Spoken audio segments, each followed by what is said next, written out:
सत्यानंद जी महाराज, उनसे किसी ने कहा कि महाराज ये आश्रम उजड़ रहा है, तो उन्होंने कहा कि मेरे गुरुजी ने जन्म ले लिया, अभी वो पढ़ाई कर रहे हैं और वो आकर के इस आश्रम को संभाल लेंगे। मैं बचपन से ही बादलों को देखकर, वर्षा को देखकर, आंधियों के अंदर एक विराट का अनुभव करता था। कोई योजना नहीं थी कि मुझे महात्मा बनना है, यह भी योजना नहीं थी कि मेरे को डॉक्टर इंजीनियर बनना है। इंजीनियरिंग करने के पश्चात संभावनाएं थी गृहस्थ में जाने की, और संभावनाएं सामने भी आ गई थी। मैं तो घर बार छोड़ना चाहता हूँ और इसकी सूचना भी मैंने घर वालों को दे दी।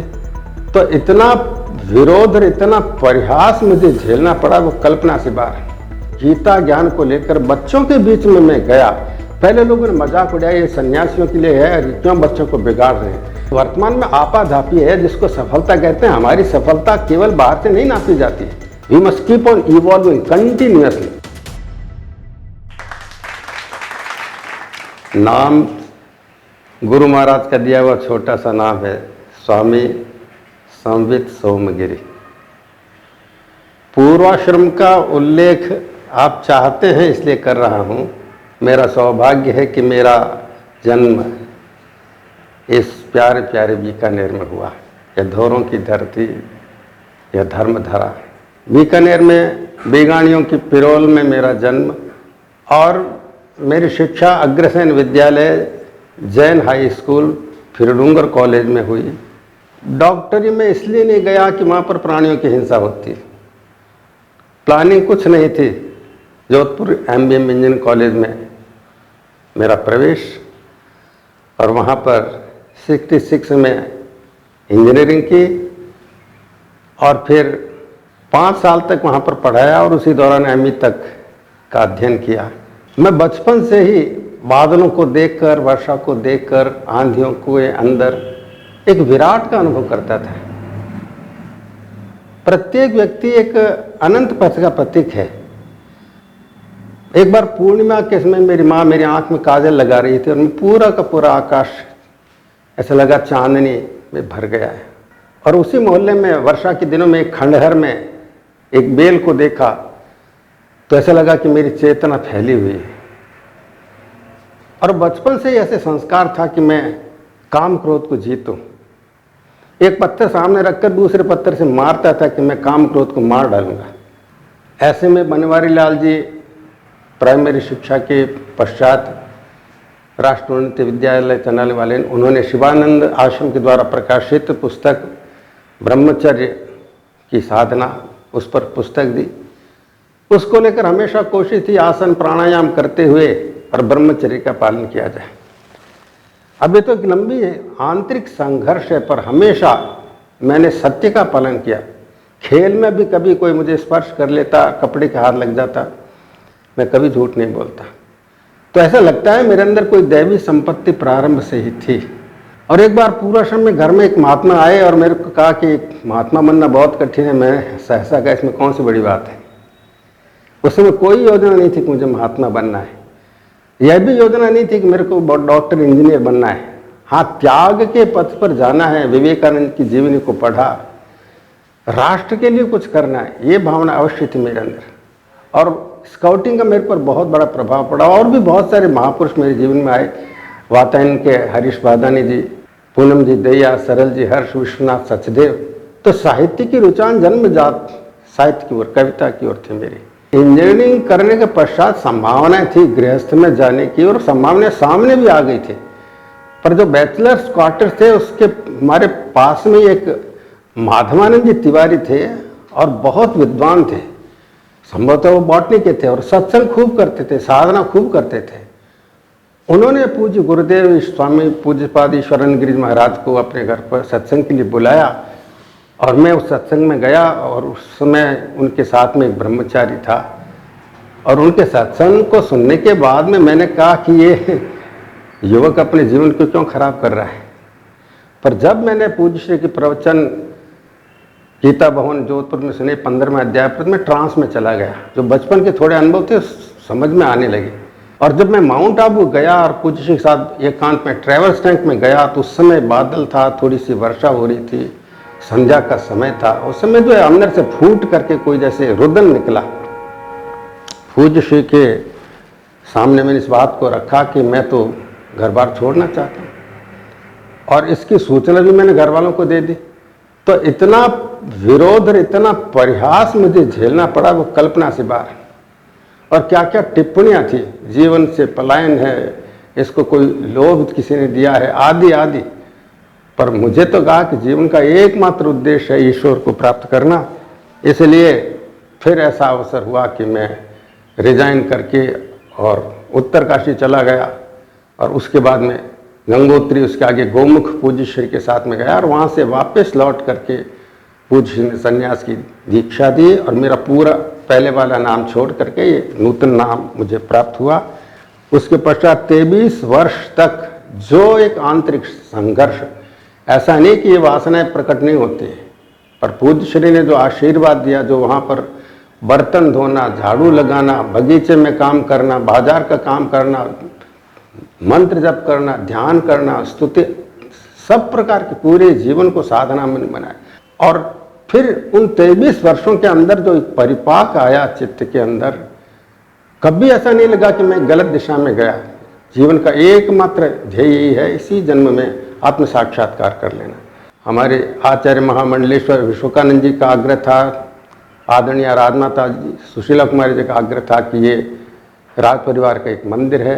1994 में मैं यहाँ पर आया, और यहाँ पर आकर गुरुदेव ने जो मेरे को एक पूरा प्रशिक्षित किया था, कैसे बाहर के जगत को पूज्य भाव से, आदर भाव से अपनाना, संस्कृति रक्षा कैसे करने, पर्यावरण के प्रति पूज्य और वरेण्य भाव रखना, इसको लेकर मैंने एक मानव प्रबोधन प्रन्यास की स्थापना की।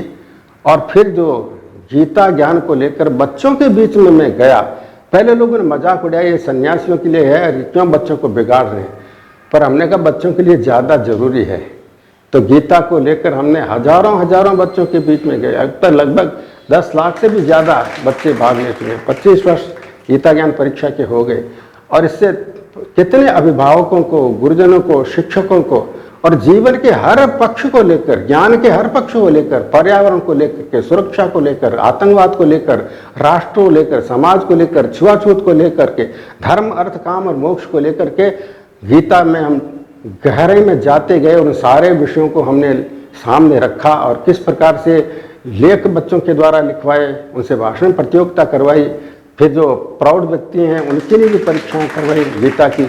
ऐसा लगता है पिछले जन्म में मैं संत ही था, क्योंकि मेरे पूज्य दादाजी डूंगर कॉलेज में संस्कृत विभाग के विभागाध्यक्ष थे वो, और घर में खड़ाऊ पड़ी थी, तो मैं बचपन में ही उस खड़ाऊ में अपने पैर को डालता था, और बचपन से ही किशोर अवस्था आते लंगोट लगाना शुरू कर दिया। यहाँ पर आया, कई लोगों ने मुझे मेरे चाल को देखकर, व्यवहार को देखकर, बोली को देखकर, बच्चों के साथ मेरे व्यवहार को देखकर, इन सब लोगों, सब चीज़ों को देखकर उन्होंने कहा, यहाँ पर एक महंत हुए थे शिवजी पुरी जी, आपकी चाल ढाल, आपका व्यवहार सब कुछ उनसे मिलता जुलता है, कहीं वो तो नहीं आ गए।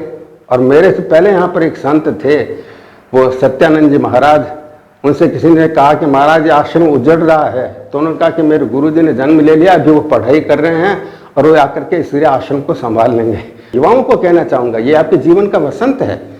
आज से 50 साल बाद 16 साल के युवा को कहता हूँ, आपकी तरुणाई, आपका यौवन आपके सामने आकर आंखों में आंखें डाल करके पूछेगा, मैं तुम्हारे जीवन में आया था, तुमने क्या किया? The best in you should come out. आपको पसीने से तरबतर हो जाना चाहिए। एक इमीडिएट गोल क्या है, उसमें अपने आपको झोंक देना चाहिए, वो मंगल में होना चाहिए। आपके अंदर एक अर्ज है, आपके अंदर एक स्वभाव है, उससे विपरीत जाएंगे तो आपको रस नहीं आएगा उसके अंदर, आप बेचैन होते चले जाएंगे। उसको लेकर के आपको आगे बढ़ते चले जाना है। कर्म के स्तर पर आप लयान्वित हो जाएं। सारे ब्रह्मांड में एक प्रचंड वेग से कर्म हो रहा है, उसके साथ में अपने आप को लयान्वित करना है। भावना के स्तर के ऊपर आपको राग द्वेष को छोड़ करके, और सारे विश्व में एक प्यार प्रेम है वो झर रहा है, अपने प्रेम को उसके साथ में जोड़ना है, और उसके लिए प्राणी मात्र को, चराचर जगत को प्रेम करना है। फिर सारे विश्व के अंदर एक ज्ञान है वो झर रहा है। हम उस अविनाशी की गोद में हैं, उस ज्ञान की गोद में अपने ज्ञान को ठीक करना, कॉन्सेप्चुअल क्लैरिटी, इमोशनल प्योरिटी और डेक्सटेरिटी विद इक्वानिमिटी, अर्थात पहले बोध को ठीक करना है, मुख्य है। फिर अंदर अपने भाव की शक्ति को ठीक करना है, क्योंकि सामने चुनौती आ रही है आर्टिफिशियल इंटेलिजेंस की। वो यंत्र मानव आ रहे हैं, अब सारे निकम्मे होते चले जाएंगे। वो सब कुछ कर सकते हैं, सुपर कंप्यूटर आपके लिए सब कुछ कर सकता है, but it can't love you. ये प्रेम करने की शक्ति चैतन्य में होती है, इसलिए उस शक्ति को कुंठित न होने देना वैराग्य के नाम पर भी। इसलिए संन्यास लेने के बाद में भी मुझे पूरा का पूरा जो चराचर जगत है अपना घर लगता है। मुझे कभी नहीं कहा कि मैं अपने घर को मिस करता हूँ या अपने बंधु बांधवों को मिस करता हूँ। चराचर जगत के अंदर एक बंधुत्व की भावना जो हमारी संस्कृति से कहते हैं, यत्र विश्वम भवति एक निर्णम उदार चरिता नाम तो वसुधैव कुटुंबकम। इसलिए इन तीनों शक्तियों को दोष रहित बनाना, इंटीग्रेट करना विदिन अपने परिवार में। सारा ब्रह्मांड एक यज्ञ चक्र में चल रहा है, एक ऑर्डर है उसके अंदर, एक परफेक्शन है उसके अंदर। मनुष्य उसको तोड़ सकता है, मनुष्य को चाहिए कि उसको समझे बुद्धिमत्ता पूर्वक और उसका अनुवर्तन करे। He must follow the cosmic order, cosmic justice, cosmic law. न केवल इतना ही, पर हमारे शास्त्र कहते हैं उसका अतिवर्तन करना चाहिए। Must transcend his body, his senses, his mind, his individuality. A false and fictitious notion of separatedness is there. ये जो फॉल्सहुडनेस है, it is very much there, accept it and transcend it, be one with cosmic I. ये तीन संदेश है, और इसी जन्म में वो चाहे पुरुष हो चाहे स्त्री। और मैं कहना चाहूँ मातृशक्ति के द्वारा तो उस तत्व के साथ एकाकार होना और भी ज़्यादा सरल है। इस प्रकार सभी श्रोता अपनी दृष्टि को ठीक करें, भाव को ठीक करें, अपनी क्रिया को ठीक करें, और सबसे पहले अपनी दिनचर्या को ठीक करें, और फिर अपने घर के अंदर जो विश्व के अंदर यज्ञ चक्र चल रहा है उसको प्रकट करें। भारतीय संस्कृति का जो सार है, वैदिक सनातन धर्म है, ये एक प्रकार से कॉस्मिक थीम है, कॉस्मिक लॉ है, कॉस्मिक ऑर्डर है, कॉस्मिक पोएट्री है, कॉस्मिक पेंटिंग है, कॉस्मिक पर्पज है, कॉस्मिक विल है, कॉस्मिक इंटेंशन है। तो इसलिए इसको पूरा करने के लिए आपको अपने दर्शन को ठीक करना पड़ेगा। जो वर्तमान में आपाधापी है, जिसको सफलता कहते हैं, हमारी सफलता केवल बाहर से नहीं नापी जाती है। We must keep on evolving continuously, क्योंकि two force fields are simultaneously interacting. One is the force field of the prarabdha, other is the force field of the पुरुषार्थ। हमारी संस्कृति पुरुषार्थ की संस्कृति है। कंप्लीट होलिस्टिकनेस, उसको लेकर के अपने जीवन में ऑलराउंड डेवलपमेंट करना है, जिसको अभ्युदय करना है। पर ऐसा करते करते, संघर्षों से, चुनौतियों से लड़ते लड़ते और बाहर भी श्रेष्ठ उपलब्ध करते करते, पर्यावरण के प्रति पूज्य और वरेण्य भाव रखते हुए उसके प्रसाद से आपको निरंतर इवॉल्व होते चले जाना है, अर्थात आपकी चेतना में परिष्कार होता चला जाए।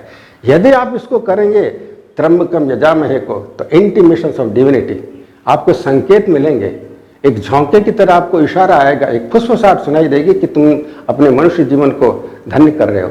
इसके लिए हमारी संस्कृति ये कहती है, अपनी दृष्टि को ईश्वर के प्रति, जगत के प्रति, अपने आप के प्रति, नारी के प्रति, चराचर जगत के प्रति आपको शास्त्र के अनुसार करना पड़ेगा।